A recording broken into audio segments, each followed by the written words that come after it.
Всем привет! Если вы смотрите это видео, то значит, наконец-то вышла первая часть курса по Substance дизайнеру, по программированию. Я его очень долго писал. Хотел записать сразу все. Сразу хотел записать и пиксель процессор, и FX мапу.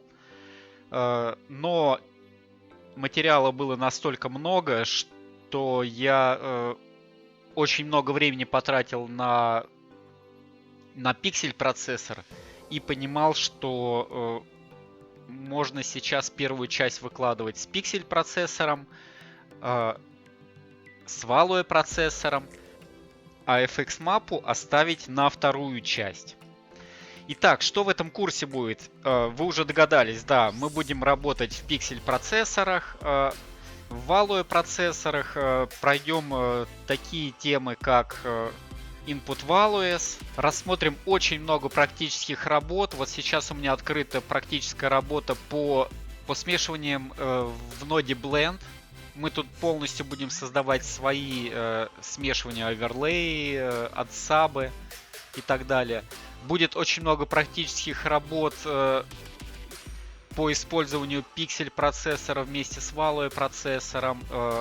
Будет очень много теоретической части по объяснениям таких моментов, как матрицы в ноде Transform. Мы будем ее полностью разбирать. Научимся в наших проектах применять Valoe процессор вместе с Input Values, вот с такими входами. Научимся использовать dot продукт в таких интересных темах. Чуть разберемся с картой Position, для чего эта карта нужна и как ее можно применять в пиксель процессоре. Сделаем своего рода две практических работы.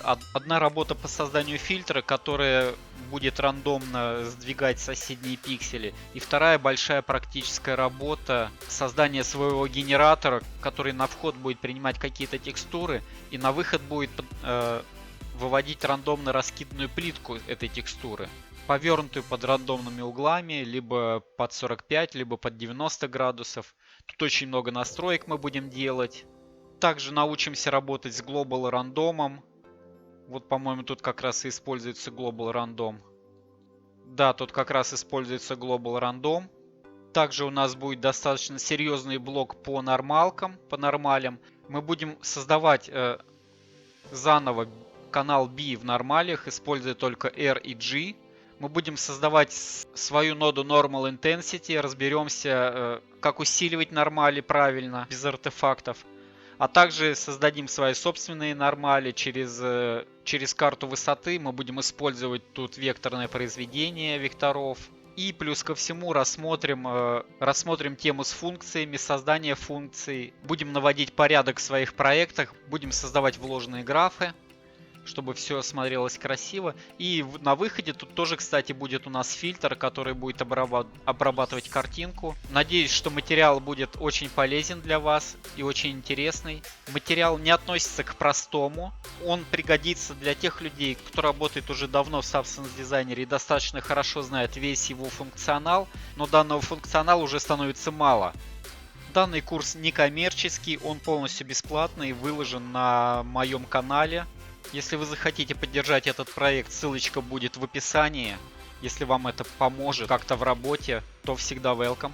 Помню, что в свое время у меня было куча вопросов, как работать в пиксель процессоре. И для меня это просто какая-то недосягаемая тайна была. Я перекапывал весь интернет. И мне приходилось вдергивать информацию из разных источников. То есть не было такого, что я нашел все в одном месте.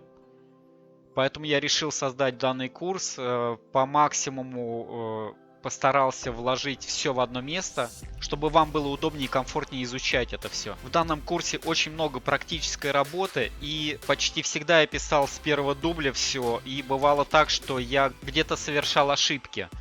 И я тут же исправлялся, я не стал эти моменты вырезать, подумал, что такая практическая работа будет достаточно полезно. Мы будем исправлять вместе ошибки. Плюс ко всему, если вы увидите ошибку раньше меня, это вас подстегнет, что вы начали понимать что-то лучше. Постарался поменьше делать воды, потому что курс и так огромный получился. Хотя я объяснял буквально 2 ноды тут, но на это ушло, по-моему, часов 10, что ли. Очень рад буду вашим комментариям, лайкам, обратной связи.